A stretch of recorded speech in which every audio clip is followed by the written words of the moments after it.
Imagine terminar um relacionamento e descobrir que seu ex-namorado não consegue aceitar o fim. Agora imagine que esse ex-namorado é um policial militar armado, treinado para matar, e que conhece todas as suas rotinas, todos os seus medos, todos os seus pontos fracos. Em maio de 2010, a advogada Mércia Nakashima, de apenas 28 anos, viveu esse pesadelo. O que começou como um relacionamento aparentemente normal, se transformou em uma obsessão mortal que chocaria o Brasil inteiro. O que você está prestes a descobrir vai além de um crime passional. Esta é a história de como o amor pode se transformar em possessão, de como alguém treinado para proteger pode se tornar o maior perigo, e de como uma mulher inteligente e independente se tornou vítima de um homem que preferia vê-la morta a vê-la livre. Mas espere até descobrir o que realmente aconteceu naquele encontro fatal, e como a verdade foi descoberta no fundo de uma represa. Mércia Nakashima era o exemplo perfeito da mulher moderna brasileira. Aos 28 anos, havia construído uma carreira sólida como advogada em São Paulo, trabalhando em um escritório respeitado na capital paulista. Filha de uma família japonesa tradicional, ela havia superado todas as expectativas, tornando-se uma profissional independente e bem-sucedida em uma área ainda dominada por homens. Mércia morava com a avó em Guarulhos, na Grande São Paulo, em uma casa simples, mas aconchegante. Apesar do sucesso profissional, ela mantinha valores familiares tradicionais, cuidando da avó idosa e participando ativamente da vida familiar. Era uma mulher que equilibrava perfeitamente a modernidade da carreira com respeito às tradições familiares. Foi em 2009 que Mércia conheceu o Misael Bispo de Souza, um policial militar de 29 anos que também era formado em Direito. O encontro aconteceu através de amigos em comum, e inicialmente, Misael parecia ser o parceiro ideal. Ele era inteligente, bem educado, tinha uma carreira estável e compartilhava com Mércia a paixão pelo direito. Misael era cabo da Polícia Militar e havia se formado em Direito pela Universidade 9 de Julho. Ele parecia ser um homem equilibrado, que combinava a disciplina militar com o conhecimento jurídico. Para Mércia, que sempre valorizou a educação e a estabilidade, ele representava tudo o que ela procurava em um companheiro. O namoro começou de forma intensa e apaixonada. Misael era atencioso, carinhoso e demonstrava um interesse genuíno pela vida e carreira de Mércia. Ele a levava para jantares românticos, conheceu sua família e rapidamente se tornou parte da rotina dela. Para quem olhava de fora, era um casal perfeito. Dois profissionais bem-sucedidos construindo um futuro juntos. Mas o que Mércia não percebia era que por trás da fachada de homem apaixonado, Misael escondia uma personalidade controladora e possessiva que logo se revelaria de forma assustadora. Os primeiros sinais de que algo estava errado apareceram alguns meses após o início do relacionamento. Misael começou a demonstrar um ciúme excessivo, questionando Mércia sobre seus colegas de trabalho, seus clientes, seus amigos. Ele queria saber onde ela estava a cada momento, com quem falava, o que fazia. "Por que você precisa trabalhar até tão tarde?", perguntava ele constantemente. "Quem é esse cliente que liga tanto para você? Por que você não pode mudar de escritório?" Inicialmente, Mércia interpretou esse comportamento como demonstração de amor e preocupação. Misael era convincente em suas justificativas, sempre dizendo que se preocupava com a segurança dela, que São Paulo era uma cidade perigosa, que ele só queria protegê-la. Mas, gradualmente, o controle foi aumentando. Misael começou a aparecer no escritório de Mércia sem avisar, dizendo que estava a passando por perto. Ligava várias vezes por dia e, se ela não atendesse imediatamente, ficava irritado e desconfiado. "Onde você estava? Por que não atendeu o telefone?" Eram perguntas constantes. Mércia se via tendo que justificar cada minuto do seu dia, cada conversa, cada compromisso profissional. Os amigos de Mércia começaram a notar mudanças em seu comportamento. Ela estava mais tensa, mais cansada e começou a cancelar compromissos sociais. Quando perguntavam sobre Misael, ela sempre o defendia, dizendo que ele era apenas protetor e que a amava muito. "Ele só se preocupa comigo", dizia ela para as amigas. "É difícil encontrar um homem que realmente se importe. Eu entendo o lado dele." Mas a família de Mércia estava começando a se preocupar. A avó, com quem ela morava, notou que Misael tinha uma presença dominante na casa. Ele chegava sem avisar, mexia nas coisas de Mércia e tratava a casa como se fosse sua. Foi no final de 2009 que Mércia começou a questionar seriamente o relacionamento. Misael havia se tornado cada vez mais controlador e ela percebeu que estava perdendo a sua independência, a sua liberdade, a sua própria identidade. Mas o que Mércia não sabia era que tentar terminar com Misael seria a decisão mais perigosa de sua vida. No início de 2010, Mércia tomou a decisão de terminar o relacionamento com Misael. Ela havia percebido que o que ela pensava que era amor era, na verdade, obsessão e controle. O homem carinhoso e atencioso havia se transformado em alguém possessivo e sufocante, que não respeitava sua independência nem a sua carreira. A reação de Misael ao término foi explosiva. Ele não conseguia aceitar que Mércia quisesse terminar o relacionamento. Em sua mente distorcida, eles eram perfeitos um para o outro e ela estava apenas confusa ou sendo influenciada por outras pessoas. Você não pode terminar comigo. Nós nos amamos. Você está sendo influenciada pelas suas amigas que têm inveja do nosso relacionamento. Misael começou uma campanha incessante para reconquistar Mércia.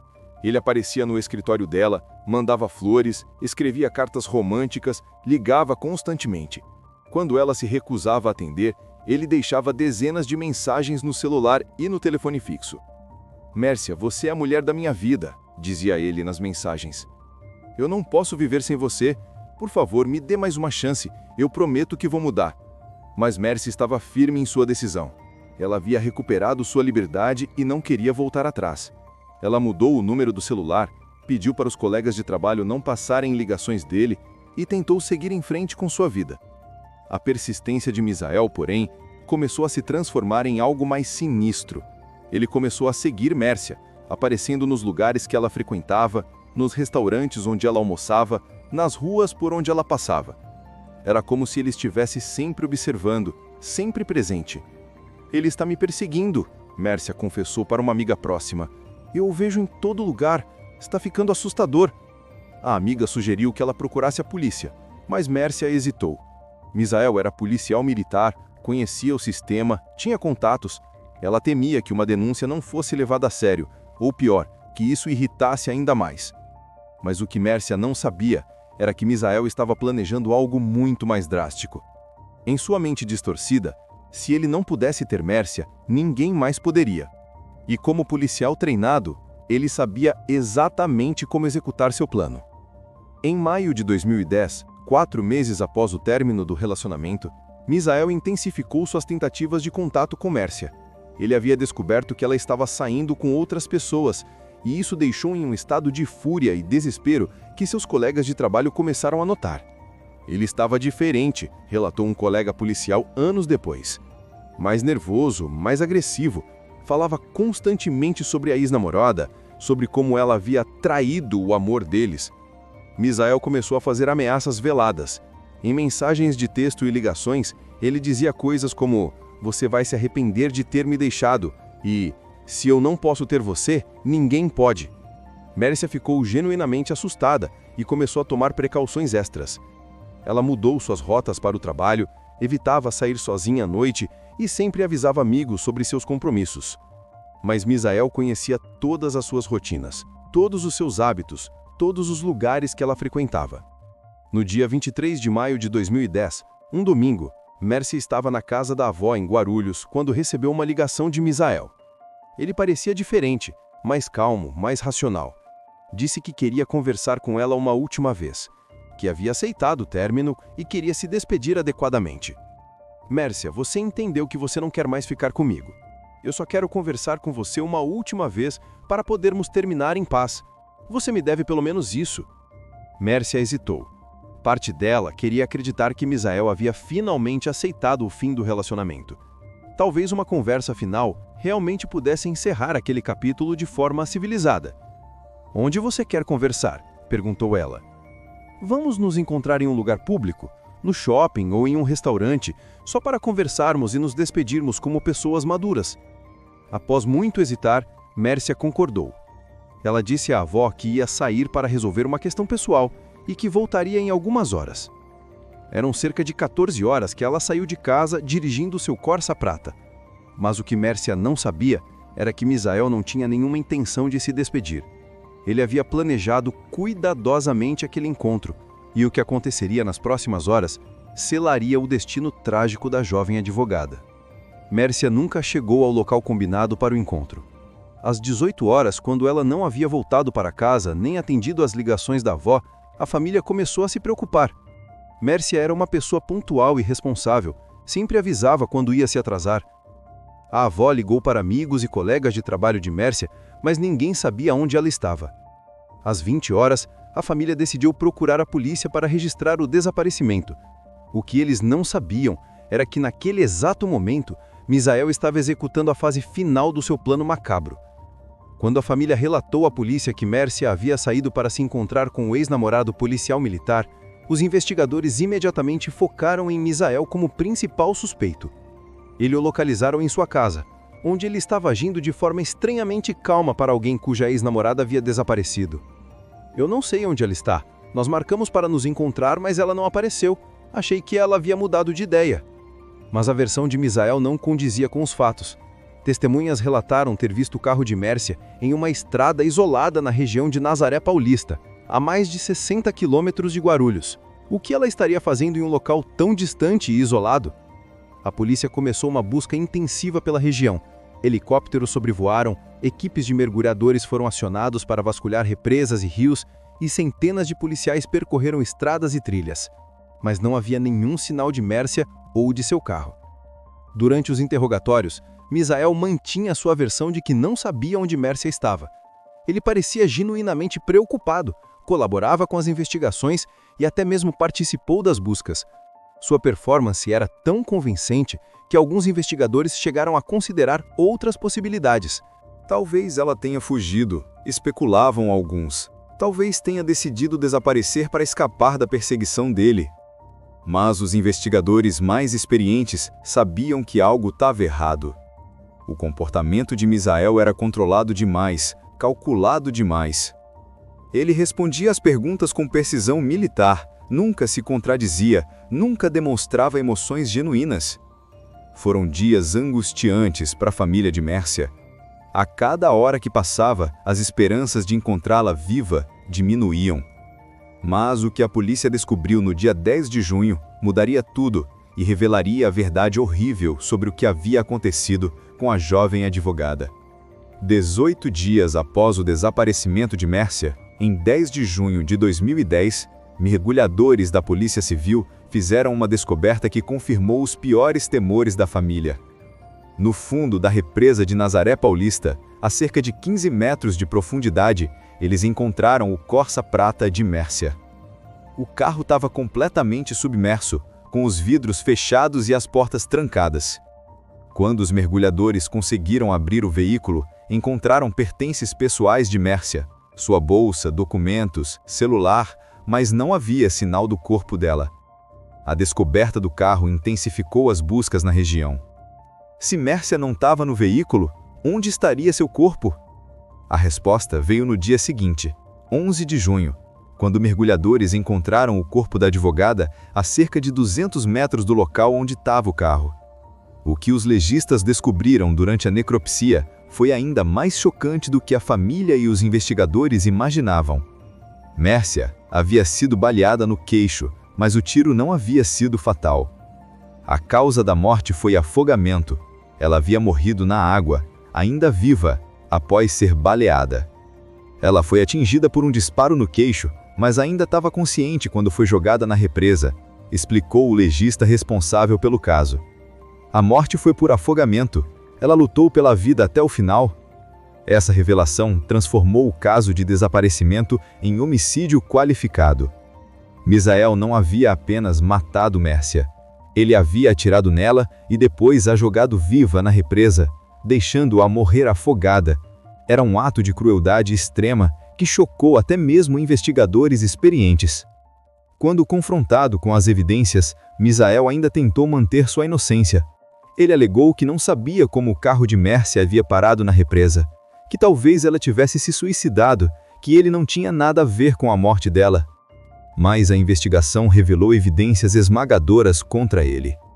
Câmeras de segurança mostraram Misael dirigindo na direção de Nazaré Paulista no dia do desaparecimento. Registros de celular confirmaram que ele estava na região no horário estimado da morte. E a análise balística comprovou que o tiro havia sido disparado com a arma de serviço dele. Mas o que mais chocou os investigadores foi descobrir que Misael havia planejado o crime cuidadosamente, estudando a região, identificando pontos isolados e escolhendo a represa como local ideal para descartar evidências. Durante a investigação, a polícia descobriu que Misael havia visitado a região de Nazaré Paulista várias vezes nas semanas anteriores ao crime. Ele havia estudado a topografia local, identificado pontos isolados e escolhido a represa como local ideal para descartar evidências.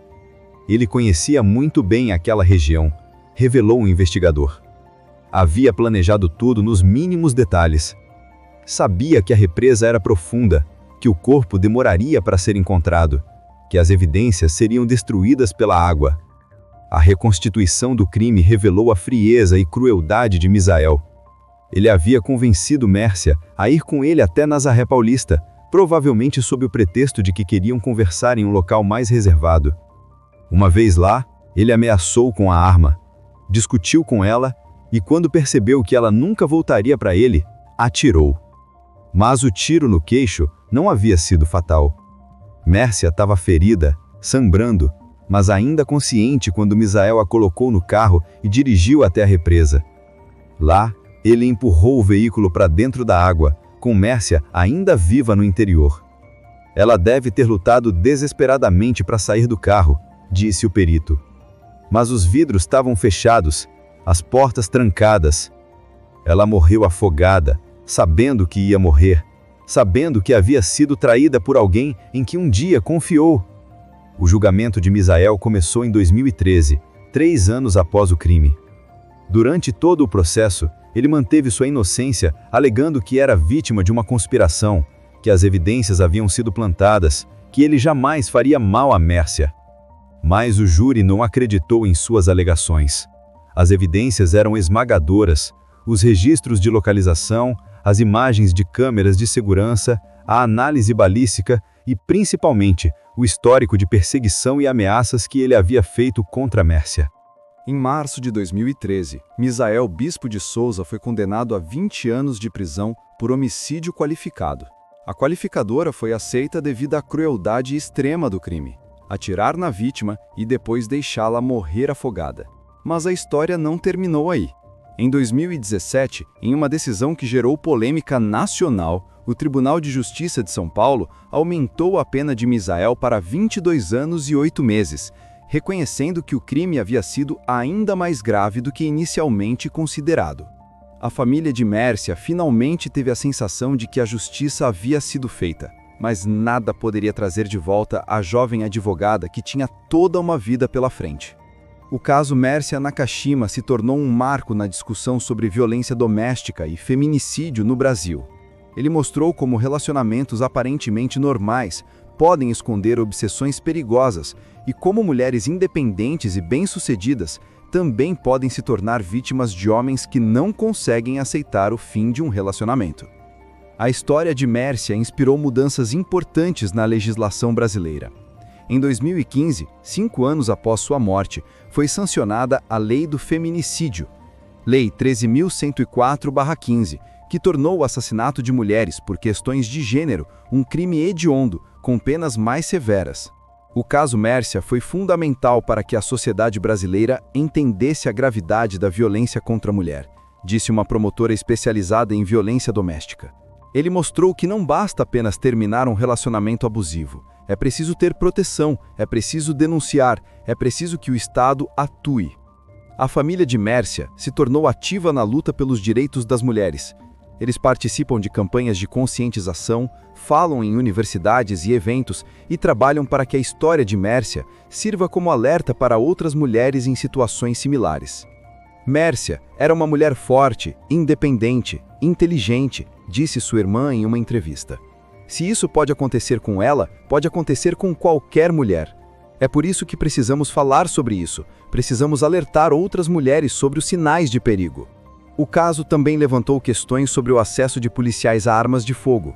Misael usou sua arma de serviço para cometer o crime, o que gerou debates sobre controle psicológico de agentes de segurança e sobre a necessidade de monitoramento mais rigoroso.